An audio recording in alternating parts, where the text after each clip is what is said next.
ചോദ്യം: മരണവാർത്ത ഉച്ചഭാഷിണിയിലൂടെ അറിയിക്കാറുണ്ടല്ലോ. ഇത് ശരിയാണോ?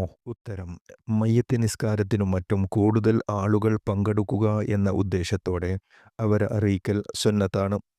എത്യോപ്യയിലെ രാജാവായിരുന്ന നജ്ജാഷി മരണമടഞ്ഞ വിവരം നബി സല്ലല്ലാഹു അലൈഹി വസല്ലം സ്വഹാബികളെ അറിയിക്കുകയും മയ്യിത്ത് നിസ്കരിക്കുകയും ചെയ്ത സംഭവം ബുഖാരിയിലും മുസ്ലിമിലും ഉദ്ധരിച്ചിട്ടുണ്ട്. എന്നാൽ പ്രസിദ്ധിക്ക് വേണ്ടി മാത്രം മരണവാർത്ത വിളിച്ചറിയിക്കുന്ന സമ്പ്രദായം ജാഹിലിയ കാലത്തുണ്ടായിരുന്നു. നബി സല്ലല്ലാഹു അലൈഹി വസല്ലം അത് വിരോധിച്ചിട്ടുണ്ട്. ചോദ്യം: മരിച്ചവരുടെ ആത്മാവ് റൂഹാനി എന്ന പേരിൽ അലഞ്ഞു തിരിഞ്ഞ് നടക്കുമെന്നത് ശരിയാണോ? ഉത്തരം: മരിച്ചവരുടെ ആത്മാവ് അലഞ്ഞു തിരിഞ്ഞ് നടക്കുകയില്ല. അവ പ്രത്യേക സ്ഥലങ്ങളായ ഇല്ലീനിലോ സിജ്ജീനിലോ ആണ്. ആത്മാവിന് ഖബറുമായി ബന്ധമുണ്ടാവുന്നതുമാണ്. എന്നാൽ മഹാത്മാക്കളുടെ ആത്മാക്കൾക്ക് പ്രത്യേകതയുണ്ട്. അവർക്ക് അള്ളാഹു ഉന്നത സ്ഥാനവും ശ്രേഷ്ഠതയും നൽകിയിരിക്കുന്നു. അതുകൊണ്ടാണ് മിഅ്റാജിൻ്റെ രാത്രിയിൽ കഴിഞ്ഞുപോയ അമ്പിയാക്കൾ നബി സല്ലല്ലാഹു അലൈഹി വസല്ലമയുമായി ബന്ധപ്പെട്ടത്. ആത്മാവും റൂഹാനിയും തമ്മിൽ ഒരു ബന്ധവുമില്ല. മനുഷ്യരിലുള്ള പൈശാചിക ശക്തിയാണ് ഖരീൻ റൂഹാനി.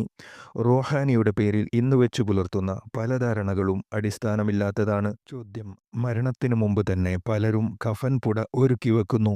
ഇത് അനുവദനീയമാണോ? ഉത്തരം: അനുവദനീയമാണ്. മഹാന്മാരോ മറ്റോ ഉപയോഗിച്ച തുണികളാണെങ്കിൽ കഫൻ പുടക്ക് വേണ്ടി നീക്കിവെക്കൽ പുണ്യകരമാണ്.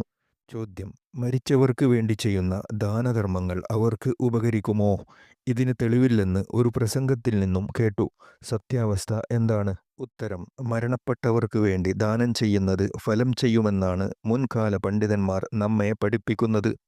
ഇമാം നവവി റളിയല്ലാഹു അൻഹു പറയുന്നു, മരണപ്പെട്ടവർക്ക് വേണ്ടിയുള്ള ദാനധർമ്മങ്ങൾ അവർക്ക് ഉപകരിക്കുകയും അതിൻ്റെ പ്രതിഫലം അവർക്കെത്തുകയും ചെയ്യും. ഇത് പണ്ഡിതന്മാരുടെ ഏകകണ്ഠമായ അഭിപ്രായമാണ്. ഒരാൾ നബി സല്ലല്ലാഹു അലൈഹി വസല്ലമയോട് ഇത് സംബന്ധമായി ഇങ്ങനെ ചോദിച്ചു: എൻ്റെ ഉമ്മ മരണപ്പെട്ടു, അവർക്ക് വേണ്ടി ഞാൻ ദാനം ചെയ്താൽ അവർക്ക് ഉപകരിക്കുമോ? നബി സല്ലല്ലാഹു അലൈഹി വസല്ലം പറഞ്ഞു, അതെ, ഉപകരിക്കുന്നതാണ്.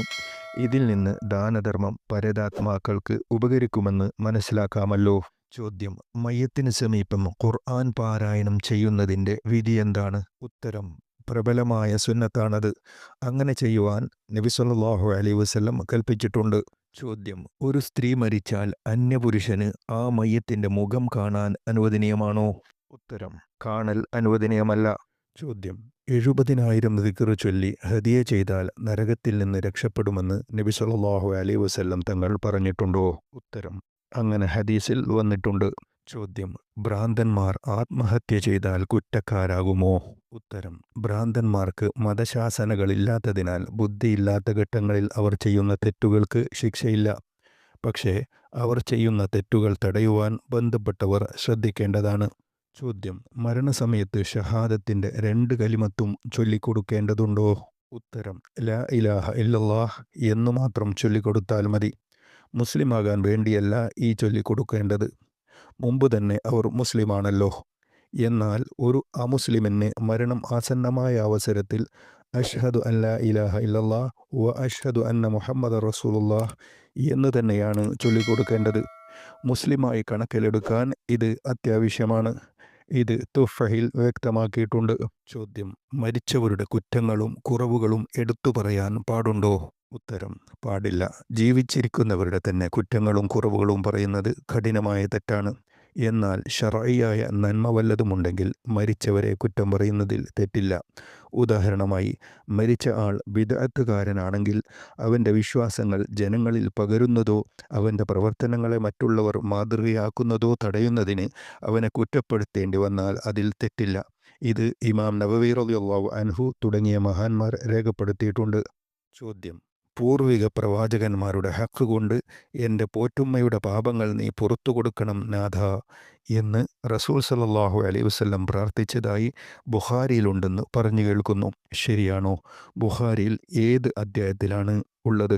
ഉത്തരം: ആ ഹദീസ് ബുഖാരിയിൽ വന്നിട്ടില്ല. തൊബ്രാനി, ഇബ്ൻ ഹിബ്ബാൻ, ഹാക്കിം, ഇബ്ൻ അബി ഷൈബ, ഇബ്ൻ അബ്ദുൽ ബർ, അബു നുഐം, സുയൂത്തി തുടങ്ങിയ വിശ്വവ്യാഖ്യാത ഹദീസ് പണ്ഡിതന്മാർ തങ്ങളുടെ ഹദീസ് ഗ്രന്ഥങ്ങളിൽ പ്രസ്തുത പ്രാർത്ഥന റിപ്പോർട്ട് ചെയ്തിട്ടുണ്ട്. നിന്റെ പ്രവാചകൻ്റെയും പൂർവിക പ്രവാചകന്മാരുടെയും ഹക്ക് കൊണ്ട് എൻ്റെ ഉമ്മ പോറ്റുമ്മ ഫാത്തിമ ബിന്തു അസദിന് നീ പുറത്തു കൊടുക്കണമേ എന്നാണ് ഹദീസിൽ വന്നിട്ടുള്ളത്.